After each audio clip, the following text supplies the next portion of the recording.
lebih kepada penggunaan eh, secara lokal gitu, sorry. Nah, istilah aerosol digunakan untuk sediaan semprotan kabut tipis dari suatu sistem bertekanan tinggi.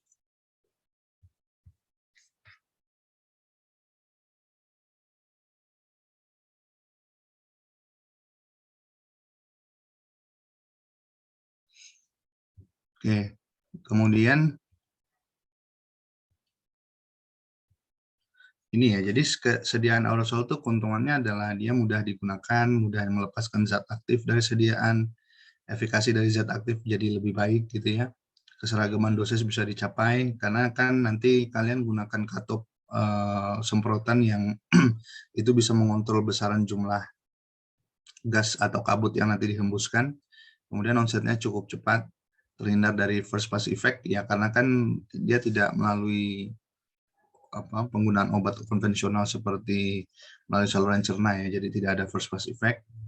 Dapat melindungi zat aktif yang bersifat fotosensitif dan mudah teroksidasi ya, karena sediaan aerosol kan dimasukkan ke dalam tabung can ya, yang dia itu cukup stabil gitu untuk memproteksi isi obatnya, menghindarkan dari iritasi, kemudian minim cemaran mikroorganismenya. Ini sama ya, ini masih terkait dengan unsur packaging yang memang kalengnya itu, kaleng aerosol atau can-nya aerosol itu kan dari aluminium ya, jadi cukup kuat itu menahan atau melindungi isi dari aerosol.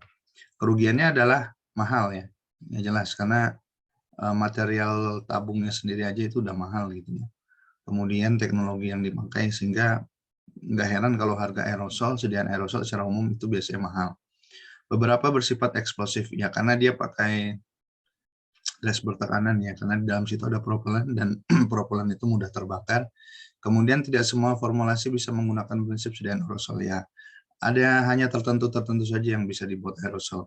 Beberapa propelan bisa memicu efek toksiknya. Jadi makanya nanti ada kriteria tertentu propelan yang baik itu yang mana yang bisa dipakai untuk sediaan aerosol, karena ada dasar atau ada karakteristik aerosol tertentu yang bisa dipilih untuk menjadi propelan untuk sediaan aerosol. Nah, botol bekas aerosol itu sulit untuk di-recycle ya. Jadi kalau misalnya kalian adalah pejuang go green gitu ya, ini menjadi masalah baru karena botol aerosol itu memang sulit di-recycle. Nah, berdasarkan cara penggunaannya, aerosol itu dibagi jadi 3, yaitu pemakaian lokal pada hidung, pemakaian lokal pada mulut, sama pemakaian untuk paru-paru ya. Jadi aerosol nasal, lingual, aerosol inhalasi. Mungkin kalau misalnya kalian bingung yang aerosol hidung itu yang mana ya. Nah, biasanya kalau semprotan yang hidung itu yang dipakai untuk ini ya, untuk kalau hidungnya mampet tuh. Biasanya Iliadin, kelompok-kelompok itu tuh. Kelompok-kelompok oxymetazoline aerosol itu loh, yang bentuknya spray. Nah, itu karena itu disemprotkan ke hidung untuk membuka supaya hidungnya tidak mampet ya. Kalau yang di mulut nih contohnya apa? Banyak ya. Misalnya penyegar nafas itu juga termasuk dalam spray pada mulut ya. Kemudian kalau kalian tahu sekarang itu ada semprotan untuk nyeri gigi ya, nyeri gigi atau sariawan itu yang namanya Cooling 5. Cooling 5 itu contoh dari pemakaian lokal pada mulut. Kemudian ada untuk paru-paru ya, ini yang paling sering ya kalau di farmasi, karena di sini nanti yang masuk di dalam kategorinya adalah sediaan aerosol inhalasi. Nah, di dalam situ ya inhaler ya, turbohaler, macam-macam, nanti saya akan jelaskan di belakang. Biasanya untuk asma. Nah, oleh karena itu kalau kita mau belajar lebih dalam tentang aerosol, berarti kita harus tahu dulu komponen-komponen apa dari sediaan aerosol itu. Jadi komponen penyusun sediaan aerosol itu apa? Yang pertama adalah wadah atau kontainer ya. Ya, kontainernya itu secara keseluruhan adalah aerosol itu sendiri adalah wadah gitu. Kemudian propelan. Nah, propelan ini adalah gas gas bertekanan tinggi yang dimasukkan ke dalam tabung aerosol itu. Tujuannya untuk apa? Tujuannya adalah untuk menekan zat aktif kalian itu untuk tetap berada di bawah, sehingga nanti ketika katupnya ini kalian tekan, dia akan ikut tertarik ya. Produkmu ini akan ikut tertarik ya, karena propelan ini memang tugasnya adalah memastikan bahwa zat aktifmu itu berada pada bagian dasar aerosol atau tabung aerosol itu, sehingga dia bisa ditarik. Karena di sini kan kalian lihat ada selang yang menghubungkan dari bagian dasar menuju ke katup ya, sehingga nanti dia bisa ketarik. Karena kalau misalnya produkmu ini tidak di dasar, ya gimana, nggak ada yang bisa ditarik nanti. Nah, propelan kemudian konsentrat mengandung zat aktif ya. Yang di sini di ilustrasi ini digambarkan di warna biru ini. Jadi produk kalian itu adalah yang warna biru ini. Ya, sehingga ketika misalnya kalian pakai setiap kali kalian semprotkan, maka otomatis selangnya ini kan akan menarik yang paling bawah ya, produk kalian ya. Otomatis produk kalian berkurang. Nah, propelan itu kan otomatis kan ada massa yang hilang nih dari aerosol kalian ini. Nah, pertanyaannya kalau massa yang hilang ini bagaimana? Apakah akan merubah tekanan? Enggak, karena prinsipnya propelan itu dia memang menekan ke segala arah karena dia gas ya. Jadi otomatis ketika ada massa yang berkurang, propelannya bukan nambah, tapi tekanan propelan akan tetap sama karena dia akan mengisi ruang yang ditinggalkan oleh produk kalian yang ikut disemprotkan keluar. Nah, kemudian ada katup atau valve ya. Kemudian ada penyemprotnya atau actuator. Actuator itu yang kita pencet.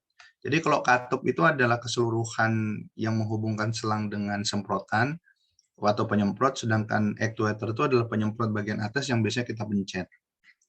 Nah, tapi pada prinsipnya kalau sediaan inhaler ini katup tidak mesti selalu di atas karena tergantung bentuk aerosolnya. Karena kalau sediaan aerosol inhalasi itu macam-macam bentuknya. Jadi prinsipnya actuator itu nggak mesti selalu di atas ya.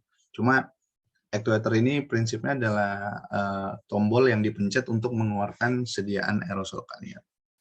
Nah, sifat komponen-komponen ini menentukan beberapa hal. Yang pertama, jadi secara umum ini kalian harus tahu bahwa komponen dasar dari aerosol ada 5 ini. Nah, sifat-sifat komponen di atas ini akan menentukan karakteristik dari sediaan aerosol kalian ya.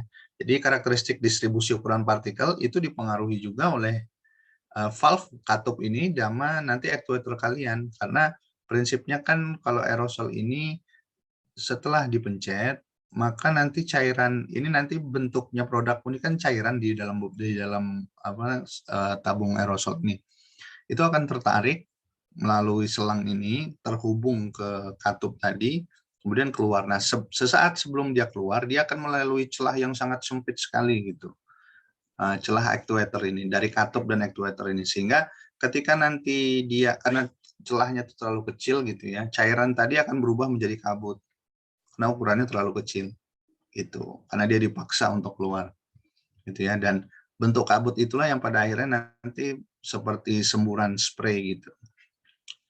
Nah, keseragaman pelepasan dari katup untuk katup yang terukur ya. Jadi kalau ada jenis katup tertentu yang memang dia itu metered ya, statusnya tuh metered atau terukur ya. Jadi setiap kali kamu tekan itu jumlah yang dikeluarkan itu selalu sama gitu. Jumlah produk yang dikeluarkan itu selalu sama atau obat yang dikeluarkan itu selalu sama. Sehingga pemilihan katup tertentu, katup yang seragam itu menyebabkan produkmu itu bisa apa namanya lebih seragam ketika digunakan ya jumlahnya. Kemudian kecepatan pelepasan, kemudian kebasahan dan suhu semprotan, kebasahan ini ya sorry. Kemudian bobot jenis busa dan kekentalan cairan. Nah, ini contoh aerosol inhalasi yang sering mungkin kalian tahu. Ini namanya metered dose inhaler ya. Jadi kenapa di sini metered dose? Karena dosisnya setiap kali penggunaan itu sama.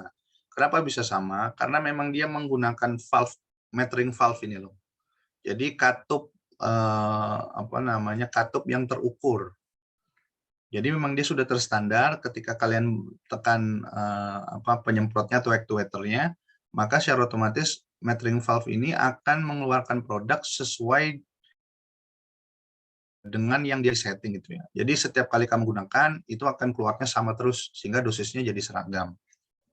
Nah, khusus untuk aerosol inhalasi, ukuran partikel obat harus dikontrol dan ukuran rata-rata partikel harus kurang dari 5 mikro. Kenapa harus kurang 5 mikro? Supaya dia bisa masuk ke saluran nafas kalian. Karena kalau kita pakai inhalasi ini kan tujuan akhirnya, endpoint-nya adalah paru-paru bagian dalam ya. Nah, kemudian sediaan ini juga dikenal sebagai inhaler dosis terukur atau method dose inhaler atau MDIs. Nah, MDIs ini kalau yang bentuknya seperti ini biasanya kita sebutnya inhaler aja gitu. Nanti ini masuk ke mulut kemudian langsung disempurkan gitu ya. Nah, method dose inhaler secara spesifik kalau kita bahas ya dibuat untuk mengurangi potensi kesalahan dalam penggunaan obat ya. Kemudian yang kedua untuk meningkatkan penghantaran partikel obat ke dalam rongga hidung dan saluran nafas. Keuntungannya adalah dosisnya tepat karena tadi dia ada meternya nih ya, ada meteran di sini yang tujuannya adalah untuk mehomogenkan atau menyamakan keluarnya obat setiap sekali digunakan. Yang kedua adalah dia mudah digunakan, mudah dibawa juga karena ukurannya kecil ya, bisa dikantongin, minim kontaminasi ya, karena lagi-lagi memang keuntungan dari sedan aerosol adalah karena apa namanya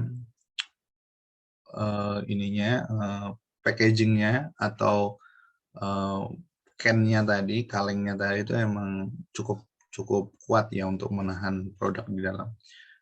Kemudian high dose reproducibility. Jadi maksudnya high dose reproducibility ini adalah keseragaman dosis antar penggunaan itu cukup tinggi gitu ya, karena dia tadi ada metodenya itu tadi. Karena tidak semua inhaler itu menggunakan method dose ya, itu masalahnya. Jadi ada juga yang sediaan-sediaan inhaler tertentu yang dia bisa berubah-ubah dosis yang dipakai atau dosis yang terangkut gitu yang digunakan dia karena tergantung cara penggunaan. Kerugiannya adalah deposisi obat pada organ paru-paru rendah, sebaliknya deposisi obat pada rongga faring lebih tinggi. Membutuhkan koordinasi yang tepat antara saat aktuator ditekan dan pasien menarik nafas ya. Jadi kerugian ini bukan berarti kalau si inhaler meterdose ini dipakai benar kemudian begini ya, enggak ya. Jadi kerugian deposisi di paru-paru rendah sama deposisi obat di rongga faring atau rongga mulut itu tinggi ini terjadi kalau inhalernya digunakan secara salah. Kenapa? Karena inhaler yang model seperti ini biasanya dia dipakai kan melalui rongga mulut ya. Jadi cara penggunaannya adalah ketika actuator atau spraynya itu ditekan, di saat yang sama pasien harus narik nafas. Nah, yang sering terjadi adalah ketika pasien sudah menekan tombol actuator itu tuh atau si spraynya tadi, yang terjadi adalah obatnya keluar, tapi pasien tidak segera menarik nafas, sehingga obat yang keluar dari inhaler tadi itu tidak ikut terisap, karena tujuan narik nafas bersamaan itu kan supaya terisap masuk ke dalam ketika bersamaan dengan menarik nafas. Tapi karena pasien ini koordinasinya lambat atau mungkin dia tidak familiar dengan penggunaan inhaler, yang terjadi adalah obat terbuang karena dia tidak ikut terisap, sehingga pada akhirnya spraynya hanya terkumpul di rongga mulut sama rongga tenggorokan aja, mulut dan tenggorokan aja gitu. Sehingga kerugian ini bukan berarti by default pasti merugi seperti ini ya, tapi tergantung dari apakah pasiennya bisa menggunakan inhaler ini dengan baik atau tidak. Nah, kita akan bahas satu-satu. Komponen aerosol tadi sudah disebutkan bahwa yang pertama adalah propelan ya. Nah, dalam sistem aerosol, propelan memberi tekanan yang dibutuhkan untuk mengeluarkan bahan dari wadah. Jadi kalau nggak ada propelan di dalam situ, itu nggak bisa nanti produkmu yang cair tadi berubah jadi kabut, itu nggak bisa ya. Nggak bisa tertarik dia karena kurang tekanannya. Jadi perlu tekanan tinggi di dalam kaleng itu sehingga zatmu itu yang bentuknya cair itu bisa keluar dalam bentuk kabut nanti. Ya, seperti ya inhaler itu, gas seperti itu. Nah, pertanyaannya bagaimana apa yang diperlukan? Yang diperlukan adalah harus tinggi tekanannya. Sehingga propelan itu ditambahkan di situ untuk memastikan bahwa tekanan di dalam tabung aerosol tadi itu tetap tinggi walaupun produkmu makin lama makin habis. Ya. Nah, propelan sendiri itu tidak ikut terbuang ya. Dia tidak ikut terbuang karena prinsipnya adalah propelan ini bentuknya gas. Ya, jadi bobot jenisnya itu lebih ringan daripada cairan ya. Sedangkan produkmu itu adalah cairan sehingga secara otomatis propelan tidak akan mungkin ada di bawah. Jadi ini ya. Propelan ini bentuknya gas. Sedangkan produkmu itu bentuknya cair. Jadi kalau kita bicara dari BJ saja otomatis gas di atas ya.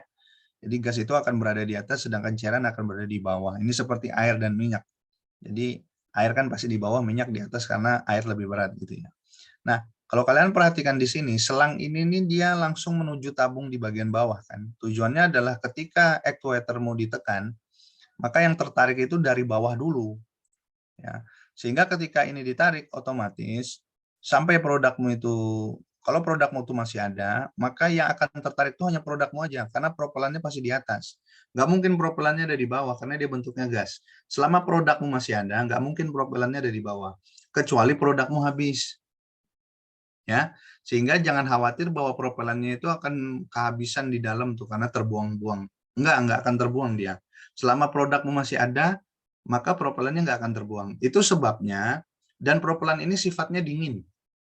Itu sebabnya ketika kalian pakai sediaan aerosol, misalnya kalian pakai apa kalau aerosol? Misalnya heat gitu ya, atau pengharum ruangan misalnya, yang bukan farmasetis lah, tapi prinsipnya kan sama itu. Ketika misalnya isinya sudah habis itu, dia akan tetap bisa, bukan produkmu lagi, karena produkmu udah habis kan, artinya propelan sudah berada di dasar juga, jadi dia ikut tertarik pada saat kamu pencet, makanya ada sensasi dingin itu, ketika kamu semprotkan kalau produknya udah habis itu pasti ada sensasi dinginnya. Nah sensasi dingin ini karena propelannya keluar, karena udah nggak ada produk sehingga yang tertarik keluar itu adalah propelanmu gitu. Ya. Nah, secara umum propelan dapat berupa gas yang dicairkan atau gas yang dimampatkan. Ya. Jadi dia bisa berupa gas yang dicairkan atau gas yang dimampatkan. Tapi mau dia gas yang dicairkan maupun gas yang dimampatkan, dia BJ-nya pasti lebih lebih kecil daripada produkmu yang dicairkan. Ya, itu sebabnya dia selalu berada di atas gitu. Nah, umumnya mempunyai tekanan atau gas yang dimampatkan umumnya mempunyai tekanan uap lebih besar daripada tekanan atmosfer. Nah, itu yang menyebabkan karena tekanannya itu lebih besar, itu yang menyebabkan produkmu itu bisa tertarik keluar, kemudian dia bisa berubah jadi gas. Ya, ini nanti kalian bisa baca sendiri yang bagian bawahnya. Nah, masih propelan. Nah, propelan meliputi berbagai hidrokarbon, ya, khususnya turunan fluoroklorometan dan etan, hidrokarbon dengan bobot molekul rendah, ya, BM-nya rendah, seperti butan, pentan, dan gas mampat seperti karbon dioksida, nitrogen, dan nitrosa. Nah, campuran propelan sering digunakan untuk memperoleh karakteristik tekanan, pelepasan, dan semprotan yang diinginkan. Jadi biasanya propelan itu nggak cuma tunggal ya, tapi dia biasanya dikombinasikan satu dengan yang lain. Kombinasi propelan tujuannya adalah untuk mendapatkan karakteristik tekanan yang diharapkan sesuai dengan produkmu. Ya, jadi kalau produkmu itu mengharapkan propelan dan karakteristik A, ya bisa saja nanti campuran untuk mengejar karakteristik A itu bisa aja campuran propelan 1, 2, dan 3 dan seterusnya gitu ya. Nah, sistem propelan yang baik harus mempunyai tekanan uap yang tepat sesuai dengan komponen aerosol lainnya. Ya. Karena kalau enggak, nanti produkmu nggak bisa tertarik keluar pada saat actuatornya itu ditekan. Ya.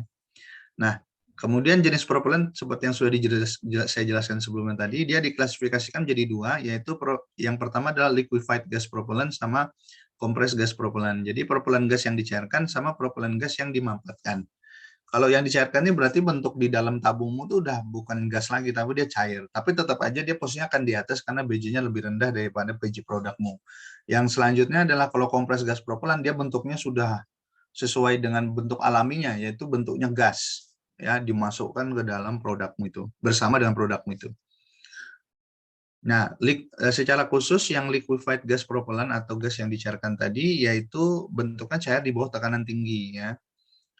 Nah, di sini kalau kalian perhatikan liquefied propellant tadi yang propellant cair tadi posisinya tetap ada di atas dari produkmu ya. Jadi walaupun nanti misalnya produkmu masih ada kemudian kamu pencet actuatornya atau sprayernya di atas ini yang tertarik tetap produkmu ya. Jangan khawatir bahwa si propellannya ikut tertarik, enggak. Selama produkmu masih ada dia nggak akan ketarik, nggak akan keluar gitu, nggak akan ikut terhembus keluar. Nah, karena tekanan yang tinggi di dalam wadah aerosol, propelan jenis ini tetap dalam bentuk cairnya ya. Jadi karena ada tekanan tadi, vapor ini, karena ada tekanan yang dikasih juga di atas, ini menyebabkan si propelan ini tetap dalam bentuk cairnya ya. Nah, namun sebagian kecil diantaranya dalam bentuk gas, terutama yang berada pada head area atau head spacing-nya. Jadi di bagian atas ini bentuknya gas. Nah, ketika cairan zat aktif produk disemprotkan keluar, sebagian propelan cair yang dekat dengan area headpass berubah menjadi gas. Ya. Nah, jadi ketika produkmu keluar, di sini kan akan menciptakan ruang. Nah, ruang itu akan diisi oleh propelan-propelan yang berubah menjadi gas. Ya. Sehingga nanti tekanannya tidak akan berubah ya. Karena prinsipnya setiap produkmu keluar, dia kan pasti ada celah lagi kan. Karena ada ruang kosong yang ditinggalkan oleh produkmu, itu akan diisi oleh gas yang mencair. Gas yang tadinya cair menjadi gas gitu. Nah, ketika kondisi ini menyebabkan tekanan di dalam wadah aerosol tetap terjaga konstan walaupun volume zat aktif atau produk di dalam wadah cenderung berkurang seiring penggunaan ya. Jadi walaupun produk makin lama makin habis, tapi tekanan nggak akan berubah karena setiap kali ada produkmu keluar, nanti yang cair di sini berubah jadi gas untuk mengisi ruang kosong di atas ini sehingga nanti tekanannya akan tetap sama. Nah, kondisi tekanan yang cenderung konstan ini menyebabkan kualitas semprotan dari aerosol tersebut tetap terjaga baik ya. Jadi karena dia selalu konstan, ya aerosol jenis ini menawarkan bahwa nanti aerosolmu itu kualitas semprotannya itu sampai akhir itu tetap oke gitu ya. Nah, kemudian yang selanjutnya adalah kompres gas propelan. Jadi ini adalah propelan yang bentuknya gas ya. Nah, kalau ini full gas, nggak ada cairan gas, nggak ada cairan propelan di sini, tapi propelannya semua dalam bentuk gas. Kemudian langsung menekan produkmu. Nah, di sini propelan gas propelan adalah propelan gas yang dimanfaatkan.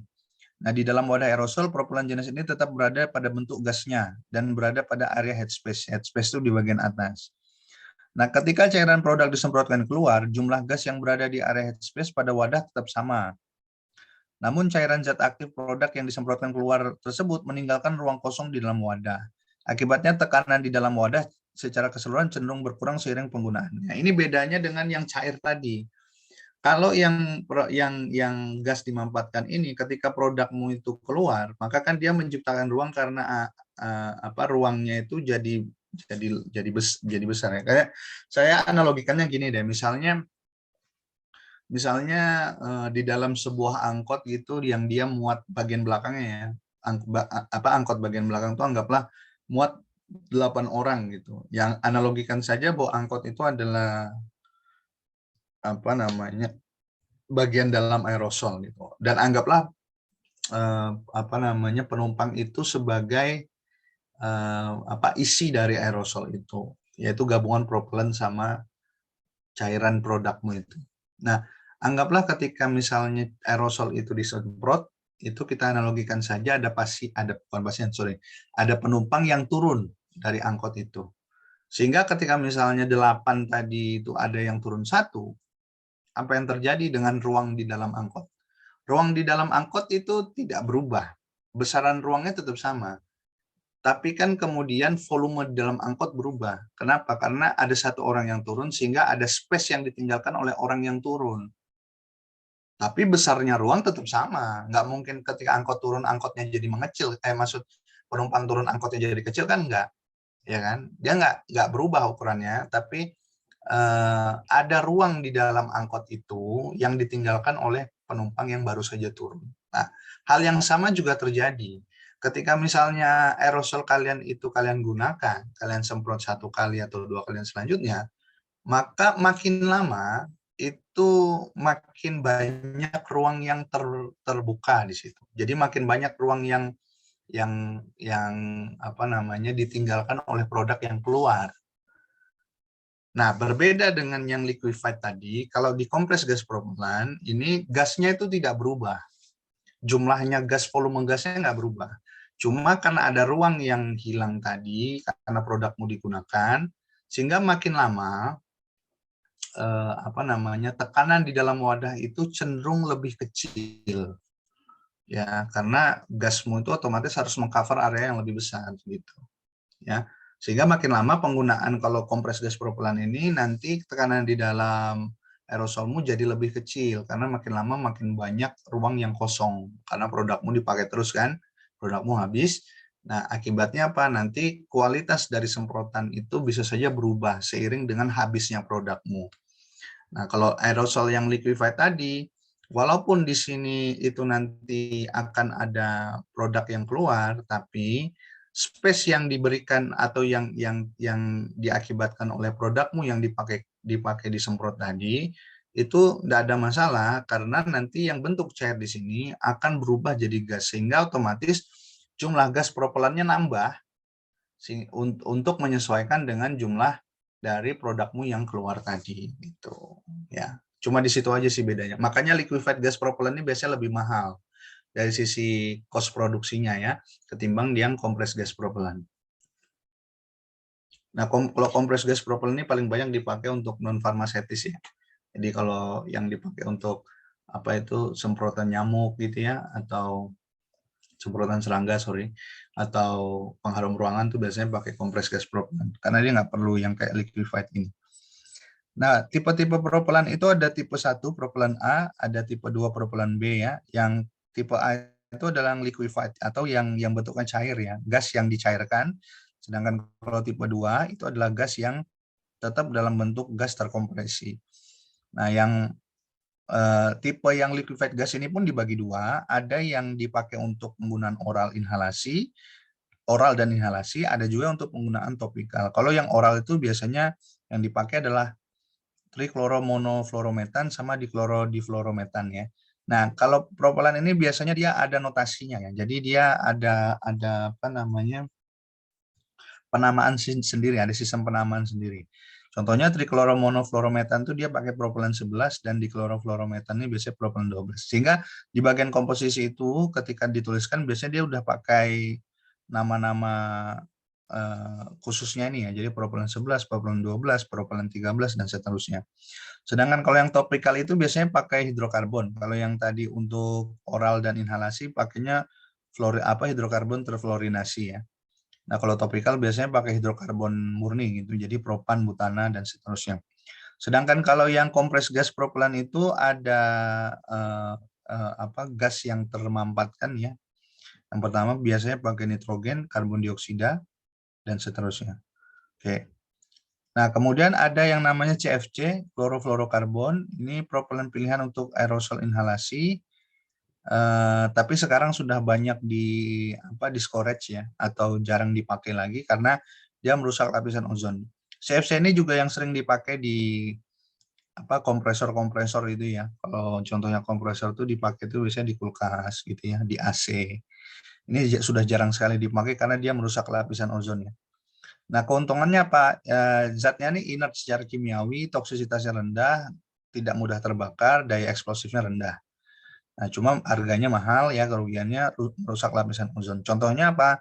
Contoh yang masuk dalam klorofluorokarbon CFC ini adalah propelan 11, 12 dan 114. Ya. Nah, kalau yang hidrokarbon ini gimana? Kalau hidrokarbon ini propelan yang biasanya digunakan untuk tipe aerosol berbasis air, jadi water based aerosol dan aerosol yang pemakaiannya itu digunakan secara topikal. Keuntungannya apa? Keuntungannya ini murah, solvennya baik, tidak merusak ozon, jelas, karena dia bukan CFC. Kemudian kerugiannya mudah terbakar. Jadi hidrokarbon ini sangat mudah terbakar. Contoh yang mudah terbakar banget itu kan metana ya. Metana itu kalau kena percikan api aja dia langsung terbakar hebat itu. Toksisitas belum diketahui sampai sekarang. Contohnya apa? Propana, isobutana, dan butana. Nah, ini kalau kalian perhatikan adalah propelan A108, A31, A17. Jadi dia sudah ada penamaan khususnya sendiri. Nah, kemudian tipe yang selanjutnya adalah hidrofluorokarbon dan hidroklorofluorokarbon. Kalau propelan jenis ini terdegradasi lebih cepat di atmosfer dibandingkan golongan CFC, sehingga daya rusaknya atau dampaknya terhadap ozon itu relatif lebih rendah dibanding dengan CFC. Masalahnya adalah kalau yang CFC itu kan sulit terdegradasi ya di atmosfer ya. Akibatnya dia langsung naik terus sampai ke ozon sana, sehingga dia merusak lapisan ozon. Sedangkan kalau yang hidrofluorokarbon ini dan hidroklorofluorokarbon ini jenis ini dia mudah terdegradasi sehingga belum sampai ke ozon dia udah nggak ada tuh gasnya. Itu. Kemudian keuntungannya adalah toksisitas inhalasinya rendah, sangat stabil secara kimiawi, kemurniannya tinggi, daya rusak terhadap ozonnya rendah atau risiko terhadap ozonnya rendah, tapi kerugiannya dia sebagai solvent ini adalah zat yang cukup buruk ya, atau tidak terlalu bagus sebagai solvent, harganya mahal. Ini contohnya ya. Nah, nanti bagaimana pilihan propelan itu, makanya tadi kan saya jelaskan di depan bahwa ketika memilih propelan itu kita nggak bisa cuma milih satu, biasanya nanti dia digabung-gabung. Kan tadi kan saya sudah jelaskan di depan bahwa pemilihan propelan itu disesuaikan dengan karakteristik inhalasi yang mau kita buat ya, atau aerosol yang mau kita buat ya. Dan dia dikombinasi, kenapa? Karena memang tidak ada satu propelan itu yang bisa fit untuk semua gitu, bisa fit untuk semua. Maksudnya bisa cocok untuk semua gitu, sesuai karakteristik aerosol yang kita mau. Biasanya enggak. Makanya dia digabung-gabung tuh nanti, dimodifikasi. Ya. Makanya di sini kalau kalian perhatikan dari 3 penjelasan ini itu tidak ada yang superior kan, karena dia saling membutuhkan untuk saling melengkapi. Nah, untuk nomenklatur propelan ini nanti kalian bisa baca sendiri ya. Nah, kemudian komponen yang kedua dari aerosol adalah katup atau valve ya. Nah, fungsi utama katup ini adalah mengatur aliran zat terapetik dan propelan dari bawah. Jadi kalau kita bicara valve ini dia berarti actuator, si valve-nya sendiri yang bulat ini sama sedotannya ini ya, untuk menarik produk ini ya, tube-nya ini. Terdiri dari 2 jenis ya. Yang pertama continuous spray valve, jadi dia nih katupnya tuh nyemprot terus. Kalau kamu tekan dia nyemprot terus, nggak berhenti-berhenti. Itu kayak pengharum ruangan itu loh. Kalau kamu apa namanya katupnya itu kamu tekan, sprayernya itu kamu tekan terus, kan produkmu keluar terus itu, nggak berhenti-berhenti dia. Nah, yang kedua adalah metering valve. Nah, ini yang tadi di inhaler tadi ya. Katup penyemprotannya terukur. Jadi ketika kalian pencet, mau kalian tahan terus, yang keluar cuma segitu. Akan berhenti sendiri ketika jumlahnya sudah terpenuhi gitu ya. Makanya inhaler ketika kalian tekan sekali, mau kalian tekannya lama nggak lama, dia keluarnya tetap segitu aja jumlahnya. Gitu. Karena sudah terstandar ya, sudah ada meterannya di dalam situ yang mengatur jumlah yang harus dikeluarkan per sekali pencet. Nah, itu bedanya. Nah, makanya metering valve ini biasanya dipakai untuk sediaan farmasetis ya. Sedangkan kalau yang continuous spray ini biasanya untuk penyemprotan yang dipakai secara topikal. Kalau topikal itu misalnya yang farmasetis apa contohnya? Yang farmasetis contohnya itu adalah etil klorid tuh. Kalau kalian misalnya aktivitas olahraga terus agak cedera sedikit gitu ya, biasanya disemprotkan etil klorid itu untuk apa memberikan sensasi dingin itu ya. Nah, ini sediaan farmasi untuk inhalasi oral maupun inhalasi nasal. Inhalasi nasal kering menggunakan katup dosis terukur. Tujuannya untuk memberikan jumlah semprotan yang seragam. Ya kalian pikir aja kalau misalnya pakai apa untuk sediaan aerosol farmasetis gitu ya. Kalau nggak pakai meter dos itu kasihan nanti. Kalau pasiennya mencet terus, nanti jumlah yang dikeluarkan itu jadi banyak ya.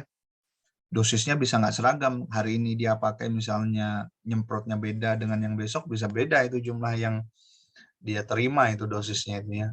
Sehingga dosis cenderung tidak seragam kalau pakai continuous spray itu, karena tergantung dari si pemakaian orang itu gitu. Sehingga biasanya yang dia lebih dipilih itu yang metering valve. Nah, kalau komponen valve ini atau si katup ini prinsipnya adalah si actuator atas ini, kemudian mounting cup, kemudian stem gasket ada spring di sini sama body, kemudian nanti ada deep tube-nya ini ya. Jadi ini dihubungkan jadi satu, ini disebut dengan valve katup. Makanya tadi kan contoh katup itu kan yang begini nih. Nah, ini ada satu kesatuan ini disebutnya sebagai valve atau katup.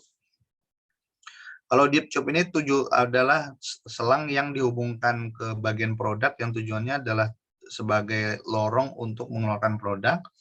Body ini adalah menyambungkan antara si selangmu ini dengan actuator nanti ketika digunakan. Prinsipnya nanti produkmu itu akan akan tertarik mengikuti pada formasi ini ya, sehingga nanti akan keluar secara otomatis lewat actuator.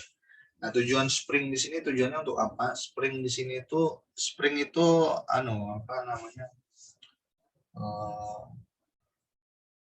pegas ya. Pegas, spring pegas. Tujuannya untuk apa? Tujuannya adalah agar ketika katupmu itu tidak dipencet, produkmu nggak keluar. Ya, tujuannya untuk itu aja. Jadi dia ini menahan supaya ketika tidak ditekan produkmu itu tidak tertarik keluar gitu ya, untuk menjaga actuator itu dalam kondisi disable gitu. Nah, kalau continuous spray valve Ini komponennya. Ya, kalau kalian perhatikan tidak ada meteran di sini. Sehingga dari deep tube tadi, selang tadi, ketika ditarik lewat actuator tadi, tidak ada meteran di situ. Tidak ada, apa ya bahasa kita itu ya. Meteran itu seperti tidak ada penjaga yang mengontrol berapa yang keluar gitu. Sehingga dia loss aja gitu, tergantung seberapa lama kamu mencet si actuatornya. Nah, berbeda dengan yang metering valve. Kalau yang metering valve ini, di bagian sininya, itu ada meterannya. Metering chamber namanya. Jadi di antara deep tube tadi, dengan si actuatormu tadi, itu ada meteran di situ. Tujuannya adalah untuk mengontrol jumlah yang keluar.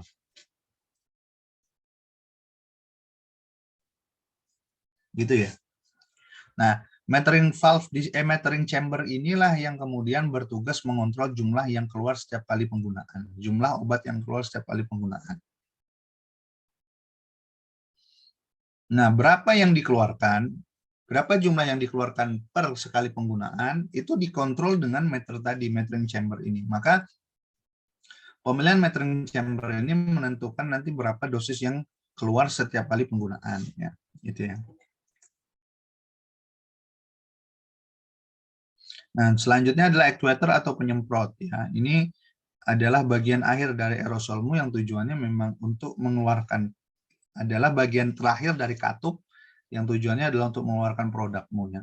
Di sini kalau kalian perhatikan ada lubang kecil, memang ini lubangnya dibuat sangat kecil sehingga ketika produkmu melewatin itu, karena ukuran produkmu itu cairannya itu lebih besar daripada si lubang ini, sehingga dia dipaksa untuk melewati lubang kecil ini, sehingga keluarnya itu bentuknya adalah gas atau kabut.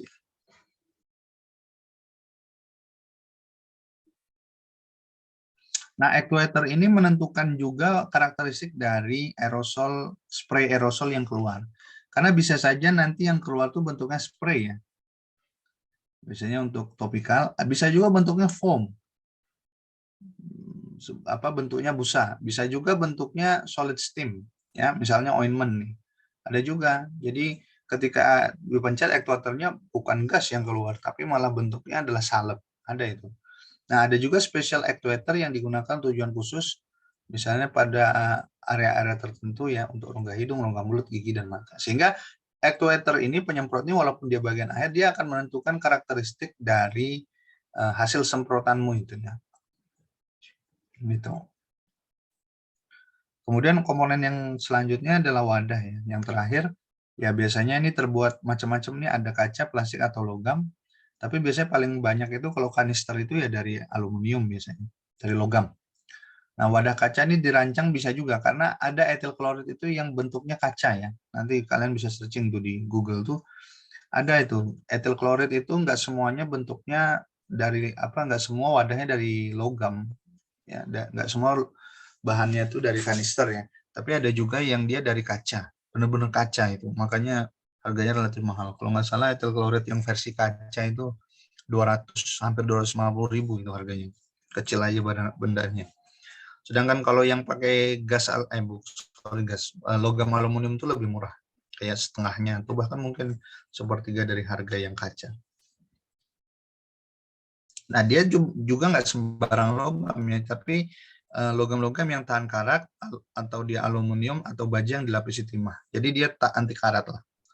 Makanya ini yang menyebabkan kenapa aerosol itu harganya mahal, karena built-in produknya itu memang mahal. Sorry. Nah, sistem aerosolnya ada dua ya, ada 2 fase, ada 3 fase. Kalau yang 2 fase itu di dalamnya hanya gas dan cair. Gas ini adalah propelanmu, cair itu tadi adalah produkmu. Kemudian ada juga sistem 3 fase, yaitu gas, cair, dan padat atau cair. Ya, jadi gas dan cair ditambah padatan atau cairan. Gitu. Jadi di dalam itu ada propelanmu, ada produkmu dalam bentuk cair, dan ada produkmu dalam bentuk padatan atau produk lain yang dalam bentuk cair. Yang kedua gitu maksudnya. Nah, kalau sistem 2 fase terdiri dari larutan zat aktif dalam propelan cair dan propelan bentuk uap. Biasa aja ini yang kayak tadi sudah saya jelaskan semua, itu sistem 2 fase. Pelarut yang digunakan terdiri dari propelan atau campuran propelan ya. Selain itu juga ditambahkan kosolven seperti etanol, propilen glikol, polietilen glikol yang sering digunakan untuk menambah kelihatan zat aktif.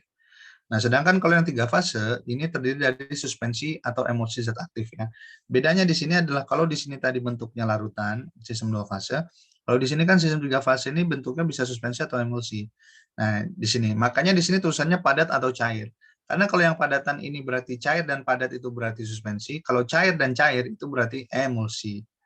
Ya, berarti ada minyak di dalam situ. Nah, kalau suspensi terdiri dari zat aktif yang dapat didispersikan dalam sistem propelan dengan zat tambahan yang sesuai, seperti zat pembasah dan atau bahan pembawa padat seperti talkum dan silika koloidal. Jadi ini ya bisa dipahami ya, bahwa kalau sistem 3 fase itu biasanya kecenderungannya kalau produk itu bentuknya atau zat aktif itu bentuknya adalah suspensi atau emulsi, bukan larutan. Kalau dia larutan dia cukup sistem 2 fase.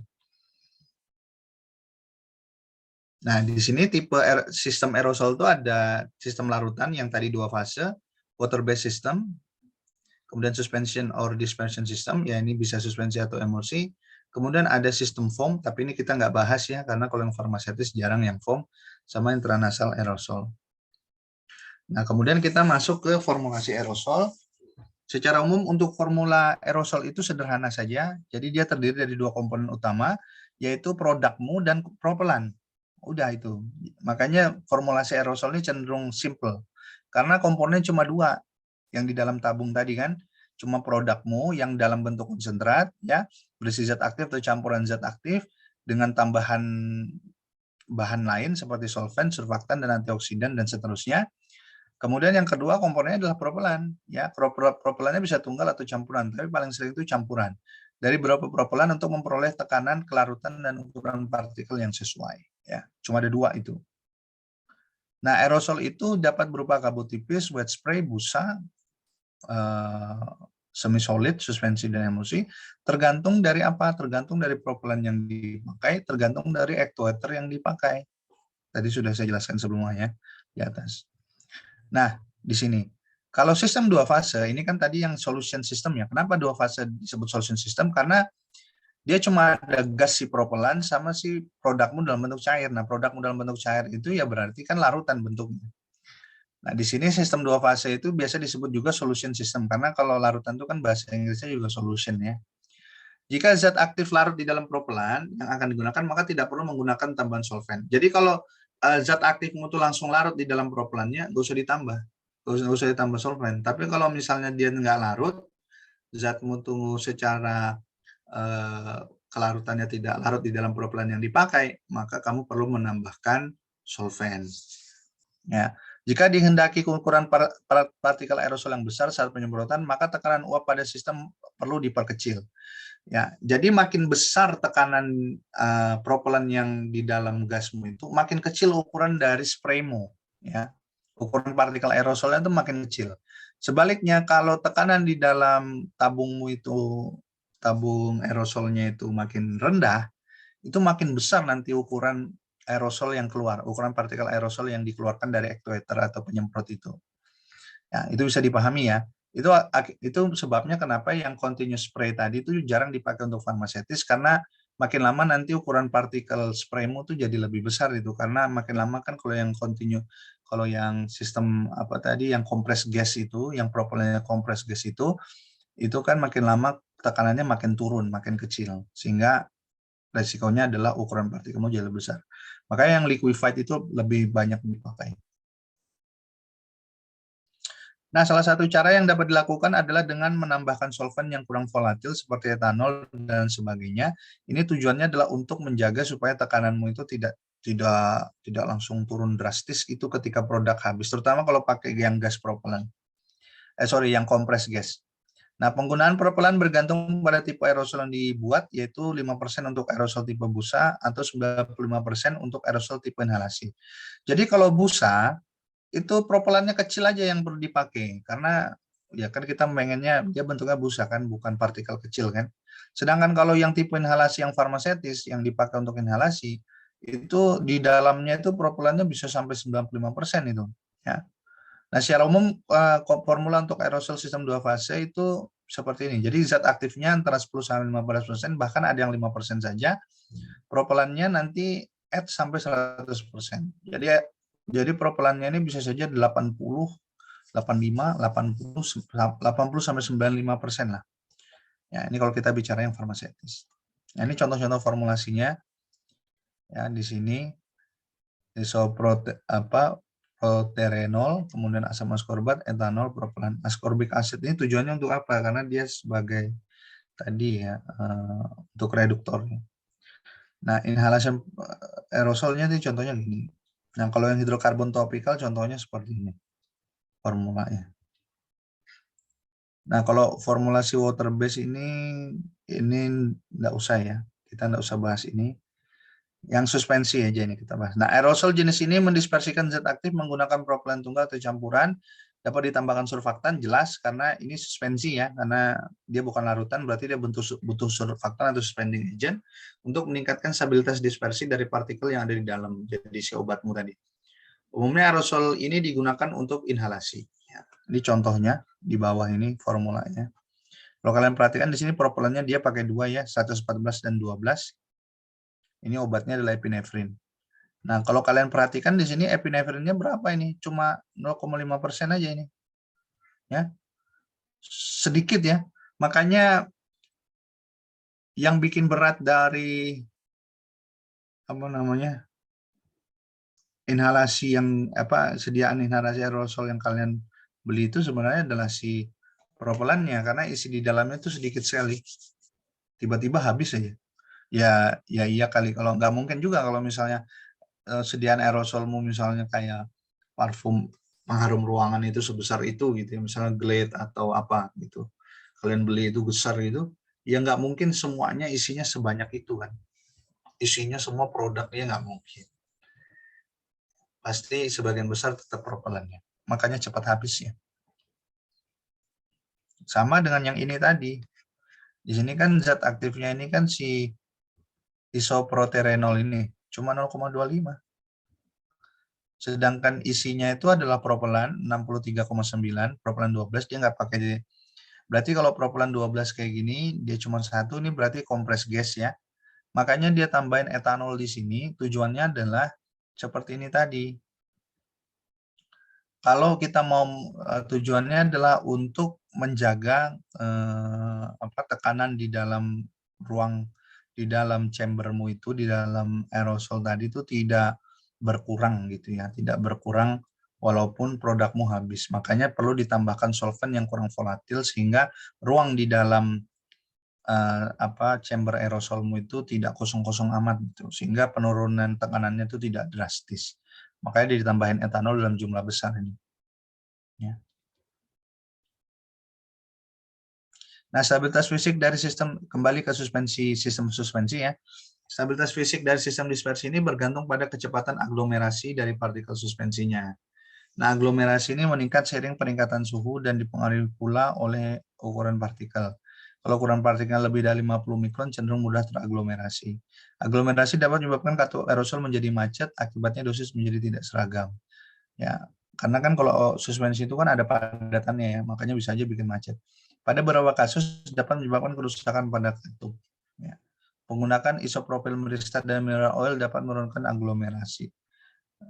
Kalau kalian bingung aglomerasi itu apa, aglomerasi itu dia bergabung ya. Kalau istilah kita di suspensi membentuk vlog itu loh. Ya. Kalau dia dalam bentuk cairannya kita nyebutnya vlog. Tapi kalau dia di udara kita nyebutnya aglomerasi. Jadi dia bergabung gitu partikelnya itu jadi partikel lebih besar gitu, aglomerasi. Makanya kecepatan aglomerasi, kecepatan penggabungan dari partikel-partikel suspensi ini akan menentukan, karena kalau dia aglomerasinya meningkat, maka nanti akan sulit nih keluar dari katup, karena katup itu kan ukurannya sudah kecil sekali, sedangkan suspensi itu kan ada padatannya gitu, nanti dia bisa bikin macet. Nah, surfaktan dengan nilai HLB kurang dari 10 biasanya digunakan untuk aerosol tipe dispersi. Nah, konsentrasi surfaktan yang optimal untuk sistem aerosol ini biasanya 0,01 sampai 1%. Kecil banget kan? Kenapa kemudian cuma sekecil ini? Ya karena produkmu juga kecil konsentrasinya. Kenapa produk di dalam aerosol itu tidak dibuat besar, Pak? Kalau dia terlalu dibuat besar, nanti tekanannya nggak cukup, paham nggak? Yang bikin tadi spraymu itu ukurannya kecil tadi kan karena tekanannya besar. Kalau tekanannya besar, berarti pertanyaannya adalah bagaimana cara membuat tekanan itu besar. Maka kita perlu komposisi propelan yang lebih banyak. Karena cairanmu tidak memberikan tekanan. Karena cairan farmasetismu, cairan obatmu itu tidak memberikan tekanan. Karena kan dia bukan gas bertekanan tinggi kan. Yang statusnya gas bertekanan tinggi kan propelan. Sehingga makin banyak jumlah propelan, maka tekanan di dalam ruang chamber aerosolmu atau wadah aerosolmu itu lebih tinggi ketimbang kalau jumlah propelannya lebih sedikit. Kalau jumlah produkmu itu kebanyakan, yang khawatirnya nanti adalah target tekanan untuk aerosolmu itu jadi lebih kecil. Kalau karena sudah keisi sama si produkmu tadi. Misalnya anggaplah produkmu itu 40%, propelannya 60. Tekanannya dengan komposisi ini cenderung berbeda dibandingkan dengan kalau propelannya 80, produknya 20. Propelan 80%, produkmu 20%, berarti kan tekanannya lebih gede itu ketimbang yang tadi 60-40. Kenapa ini kita menjaga supaya tekanannya besar? Ya tadi, karena ukuran dari aerosol yang disemprotkan itu bergantung pada dari tekanan yang ada di dalam wadah. Makin kecil tekanannya, makin besar ukuran partikelnya. Sebaliknya, makin besar tekanan di dalam, makin kecil ukuran partikel aerosol yang disemprotkan. Nah, masalahnya untuk karakteristik aerosol yang dipakai untuk inhalasi masuk ke saluran nafas atau masuk ke paru-paru, itu yang dibutuhkan adalah yang memang ukuran partikelnya kurang dari 5 mikron. Ya. Makanya ini ya. Jadi paham logikanya ya. Mana ya ada penjelasannya itu.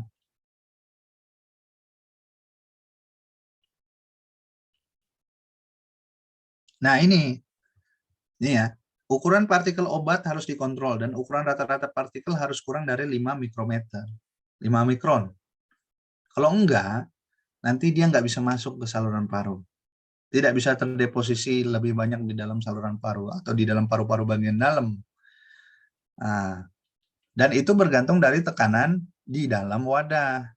Kalau tekanannya terlalu kecil, nggak bisa dia mencapai ukuran kurang dari 5 mikron tadi. Gitu ya, bisa dipahami ya. Oke. Nah, stabilitas dari dispersi aerosol bisa ditingkatkan melalui beberapa cara. Pertama, mengontrol kandungan lembab, moisture content kurang dari 300 ppm, mengecilkan ukuran partikel, ini tadi ya, karena inhalasi harus kurang dari 5 mikron. Densitas antara propelan dan partikel suspensi dibuat sama. Jadi, kenapa 5 mikron, kenapa tadi rata-rata yang di sini loh?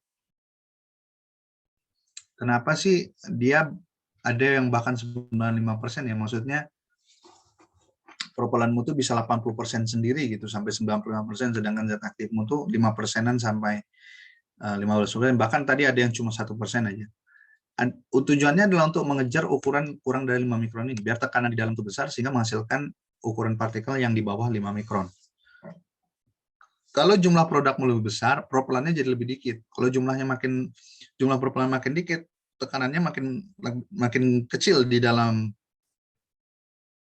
tabung aerosol atau wadah aerosolmu. Akibatnya ukuran nanti partikel yang disemprotkan dari aerosolmu pasti lebih gede dari 5 mikron. Gitu. Ya, bisa dipahami. Nah, kemudian tambahkan dispersing agent, kemudian yang terakhir menggunakan zat aktif dengan kelaratan yang rendah di dalam propelan. Jadi itu kiat-kiat untuk meningkatkan stabilitas dispersi aerosol. Nah, kemudian kita masuk ke produksinya. Kalau pembuatan aerosol sendiri cuma ada dua cara, yaitu dengan pendinginan dan dengan tekanan.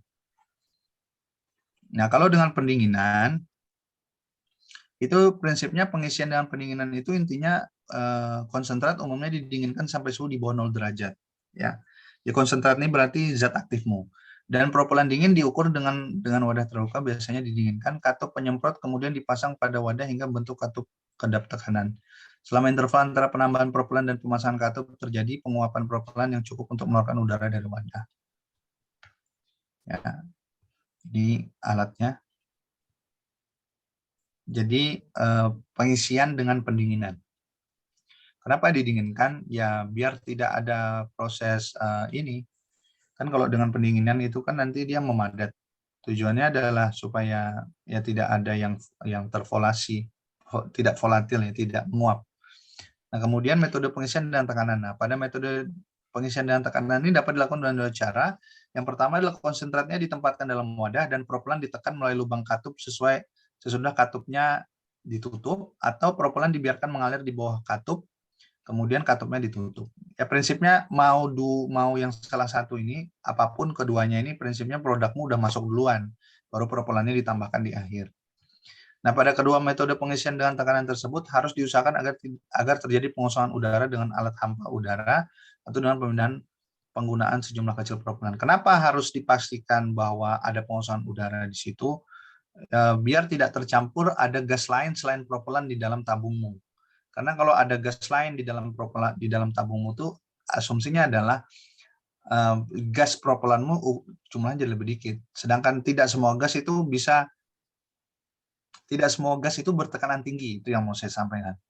Kalau dia bercampur sama gas lain di atmosfer, nah ini nanti menjadi tidak efisien karena propelanmu itu berbagi tempat dengan gas yang kebetulan masuk, yang menyelinap masuk ke dalam wadah. Akibatnya tekanannya lebih kecil daripada tekanan seharusnya. Lagi-lagi tekanan penting karena tekanan akan menentukan ukuran partikel nanti yang dikeluarkan. Nah, metode pengisian dan tekanan itu sesimpel ini aja. Ini botol kosong, ditambahin produkmu dulu di bagian bawah, nah kemudian dipasang valvemu atau katup tadi ya, yang serangkaian katup tadi dipasang, kemudian ditambahkan deh propelannya lewat katup ini. Ya. Jadi propelan ditambahkan setelah katupmu ini ada. Ya. Bukan propelan ditambahkan sebelum katupnya ada, nggak mungkin, karena propelan bentuknya gas. Nah ini adalah posisi ya, ini ya, pressure filling equipment ini adalah posisi ketika produk muci dalam bentuk cairan tadi dimasukkan. Ini tabungmu ini, tabung aerosolmu ini belum ada katupnya nih. Ya kan, lubang-lubang besar ini kan belum ada katupnya. Sehingga dia perlu ditambahkan katup dulu. Nah, setelah ditambahkan katup, nanti ada lagi alat yang kemudian memasukkan propelan mutu melalui katup ini. Jadi ditiup balik masuk ke dalam. Oke, kemudian yang terakhir adalah kontrol proses. Kalau kontrol proses ini prinsipnya adalah pengambilan proses pembuatan aerosol. Jadi kalau kontrol proses ini intinya adalah evaluasi sediaan, ya, evaluasi sediaan jadi. Ini mengacu kepada farmakope ya. Jadi acuannya adalah farmakope. Nah, yang pertama adalah apa sih yang dievaluasi? Yang pertama adalah pemantauan formulasi yang sesuai, pemantauan bobot pengisian propelan ya. Lagi-lagi kenapa harus dipantau? Karena kalau kan kalian sudah memformulasikan bahwa ketika misalnya kalian menargetkan ukuran partikel tertentu, misalnya ini inhalasi, aerosol inhalasi, ditargetkan pada ukuran mikron tertentu, berarti diperlukan tekanan gas senilai X. Nah, tekanan gas di dalam aerosolmu, di wadah aerosolmu yang senilai X tadi, itu hanya bisa dicapai kalau misalnya jumlah propelan campurannya misalnya Y gitu. Nah, sehingga memantau bobot yang sudah terisi ke dalam wadah sesuai dengan nilai Y tadi, itu menjadi tujuan, karena itu menjadi kontrol kualitasnya. Gitu ya. Nah, kemudian yang selanjutnya adalah uji tekanan pada produk akhir aerosol. Kemudian yang terakhir adalah uji kebocoran pada produk akhir aerosol.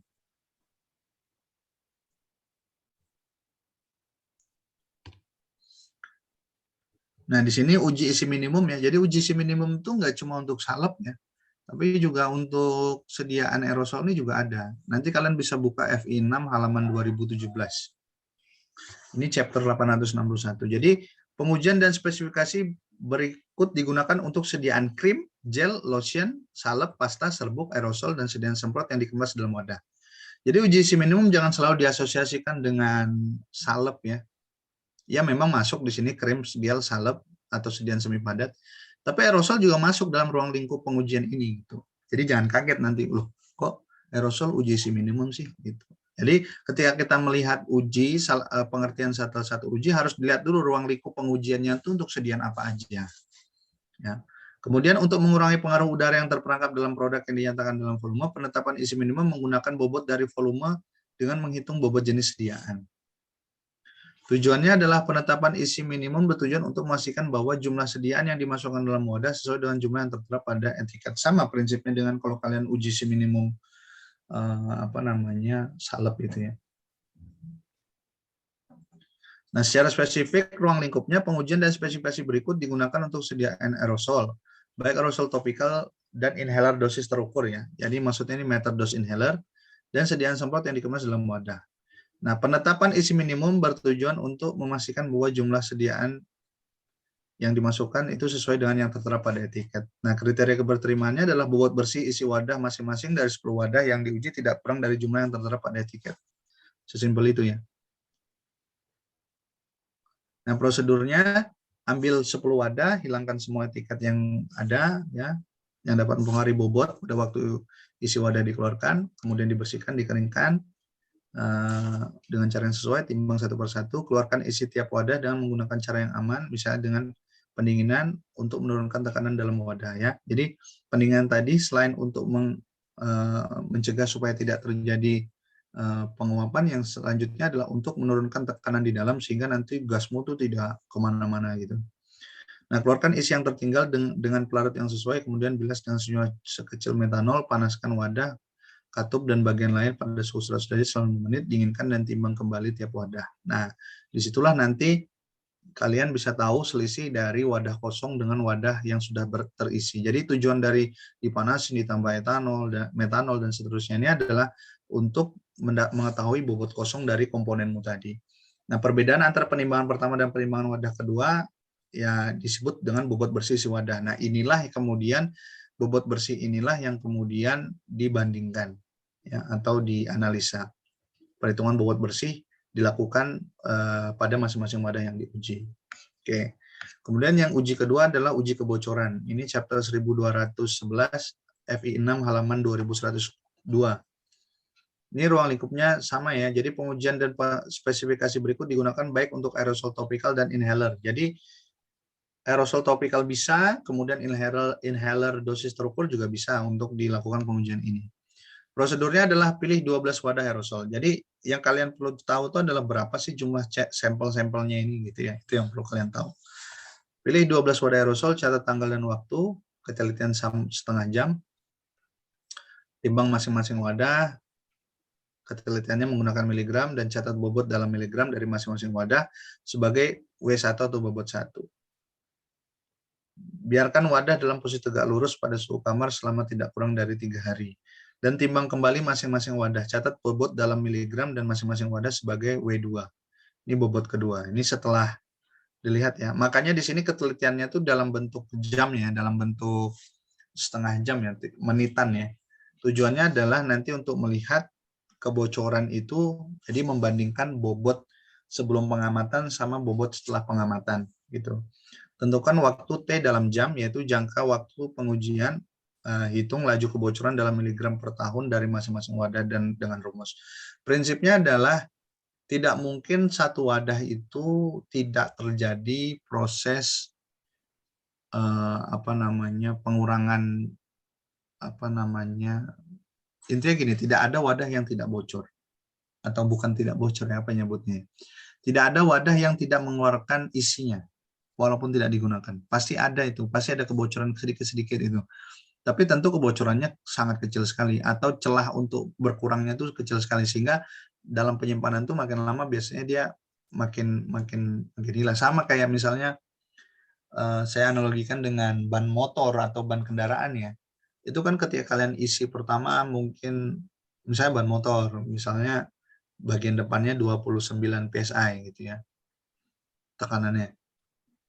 Dalam jangka waktu tertentu itu tekanannya bisa turun. Gitu. Kalau dia turun itu kan logikanya adalah karena udara di dalam atau gas di dalam tuh, atau udara lah secara umum. Misalnya yang isinya pakai nitrogen gitu, gas nitrogen. Makin lama makin berkurang. Pertanyaannya kok dia bisa kurang? Padahal sistem ban itu kan tertutup. Ya karena ada yang leaking. Ada yang bocor di situ.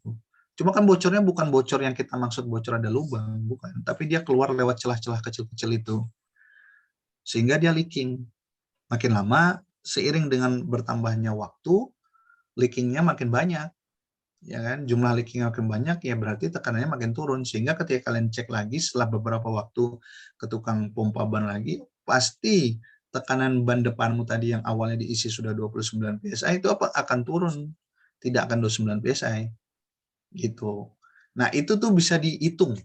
Jadi itu tuh bisa dihitung berapa lama kira-kira sampai habis. Ya, sehingga nanti laju kebocoran itu dinotasikan dalam bentuk satuan miligram per tahun. Nah, ini rumusnya. 365 24 per T, kemudian W1 W2. Nah, ini nanti T-nya ini nanti dalam jam. Ini yaitu jangka waktu pengujian ya. Nanti bakal ketahuan angkanya berapa. Nah, kriteria keberterimaannya adalah persyaratan dipenuhi jika laju kebocoran rata-rata per tahun untuk 12 wadah tadi yang diuji tadi tidak lebih dari 3,5%. Jadi per tahun itu tidak lebih dari 3,5%. Kecil sekali ya, kecil sekali. Dan tidak ada satupun wadah yang menunjukkan kebocoran lebih dari 5%. Ya, jadi kalau kalian perhatikan nih kriteria keberterimaan ini jangan dilihat satu ya. Kalau ada dan itu berarti dua-duanya harus terpenuhi, tidak boleh cuma salah satu. Jadi jangan sampai nanti waktu ngebacanya misalnya dapat data, kemudian oh ya dari 12 wadah ini tidak lebih dari rata-ratanya itu tidak lebih dari 3,5%, oh berarti memenuhi syarat. Nggak bisa langsung disimpulkan begitu, karena kamu harus lihat juga kriteria selanjutnya, yaitu tidak ada satupun dari 12 wadah itu yang nilai kebocorannya lebih dari 5%. Lihat dulu, kalau ternyata ada yang lebih dari 5%, satu atau dua, ya berarti tidak memenuhi syarat, karena di sini kan ketentuannya adalah dia ada tulisan dan, berarti dua-duanya.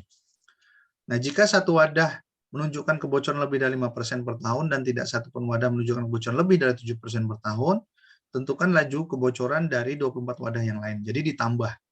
Ya, jadi nanti totalnya 36 tuh. Ya.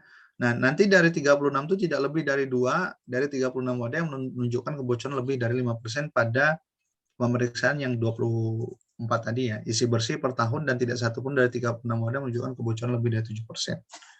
Kalau ini masih juga tidak terpenuhi, ya udah barangnya reject. Gitu. Nah, kemudian ada juga uji jumlah semprotan tiap wadah, ini FI6 halaman 2102.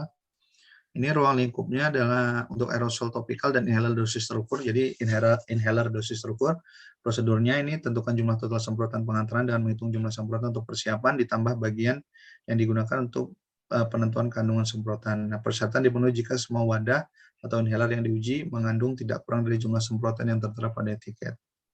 Nah, ini nanti pakai alat khusus ya. Jadi penetapan kandungan bahan aktif dalam semprotan dari inhaler dosis terukur bertekanan dapat dilakukan menggunakan alat yang mengambil cuplikan semprotan yang diuraikan. Jadi bagaimana cara kita untuk mengetahui jumlah semprotan? Ya tidak mungkin semprotannya disemprotkan ke udara, tapi kita butuh alat mengambil cuplikan atau mengambil sampel. Untuk inhaler dosis terukur ini alatnya. Ya. Nah, sebagai alternatif dapat pula digunakan peralatan seperti yang diuraikan pada gambar 1 ini ya. Nah, ini prosedurnya bisa dilihat di FI6 halaman 2103 sampai 2109. Nah, keberterimaannya adalah uji keseluruhan kandungan dipersyaratkan untuk inhaler dosis terukur, bertekanan dan tidak bertekanan, kecuali dinyatakan lain pada masing-masing monografi, diperlakukan kriteria persyaratan unit inhaler dosis terukur seperti tertera pada keseragaman sediaan halaman FI6 halaman 1801. Nah, nanti kalian bisa baca ini. Nah, yang terakhir adalah uji tekanan. Kalau uji tekanan ini sama, jadi untuk menguji tekanan sediaan aerosol topikal, dimaksudkan untuk wadah yang dilengkapi dengan katup semprotan berkesinambungan. Jadi uji tekanan ini bukan untuk meter dos inhaler ya, tapi ini hanya untuk sediaan topikal yang dia menggunakan continuous spray tadi, yang semprotannya berkesinambungan, ya, continuous. Yang kalau kamu pencet dia keluar terus, dia nggak ada meterannya soalnya. Nah, prosedurnya adalah pilih tidak kurang dari 4 wadah aerosol, lepaskan penutup dan pembungkus celup dalam tangas dengan suhu tetap sehingga tekanan internal tetap pada suhu 25 derajat. Keluarkan wadah dari tangas, kocok dan buka penyemprot dan bersihkan sisa dari batang katup dan masih ada. Letakkan masing-masing wadah pada posisi tegak lurus dan tetapkan tekanan masing-masing wadah dengan memasang alat pengukur tekanan pada batang katup. Jadi untuk mengukur tekanannya, kalian butuh alat pengukur tekanan ya, yang diletakkan pada batang katup pasang kuat dan gerakan katup hingga terbuka sempurna. Alat dikalibrasi mendekati tekanan yang diperkirakan dan dihubungkan menggunakan adaptor untuk bisa membaca nanti. Nah, kemudian baca tekanannya langsung dari alat pengukuran tersebut. Gitu. Oke. Oke. Sudah ya. Jadi total ini memang banyak sekali, ada 53 halaman. Ada pertanyaan nggak? Sejauh ini ada pertanyaan nggak? Biasanya sih nggak ada. Permisi Pak, izin bertanya. Ya. Oh, ada ternyata. Silakan. Untuk aerosol jenis Insekta itu Pak, yang one push vape, yang one push many hit, itu dalam satu kali semprot itu bisa menyebar ke seluruh ruangan. Itu yang menjadi faktor bisa menyebar ke seluruh ruangan itu apakah dari aktuator, metallic chamber, propelan, atau dari zat aktifnya Pak? Oke, kalau yang one push vape ini nyebut merek langsung ya, Nak. Yang ukuran kecil itu karena dia bentuknya konsentrat. Jadi bentuk zat aktifnya si insektisida yang ada di dalam itu bentuknya udah dalam bentuk konsentrat banget gitu. Nah, ketika dia disemprotkan keluar, pertama di situ ada keuntungannya karena ukuran chambernya itu kecil sehingga pengisian propelan untuk tekanan yang tinggi itu sangat mudah karena chambernya kecil. Ya, jadi intinya komposisi dari ada tiga lah setidaknya di situ. Yang pertama adalah produkmu itu sudah dalam bentuk konsentrat sehingga ketika dia keluar itu bisa menyebar pun itu tetap dalam aktifnya sebagai insektisida karena bentuknya konsentrat. Nah, yang kedua adalah saya nggak tahu tapi kalian bisa cek pasti komposisi propelannya itu lebih dari 90%. Jadi produknya itu mungkin cuma 0,5 sampai 1% aja gitu. Tapi propelannya gede banget. Nah, tujuannya untuk apa? Sehingga ketika misalnya nanti dia keluar dari actuator itu, actuatornya itu standar, ukurannya itu udah distandarkan. Jadi kalau misalnya ukurannya yang kurang dari 5 mikron tadi udah standar, udah ada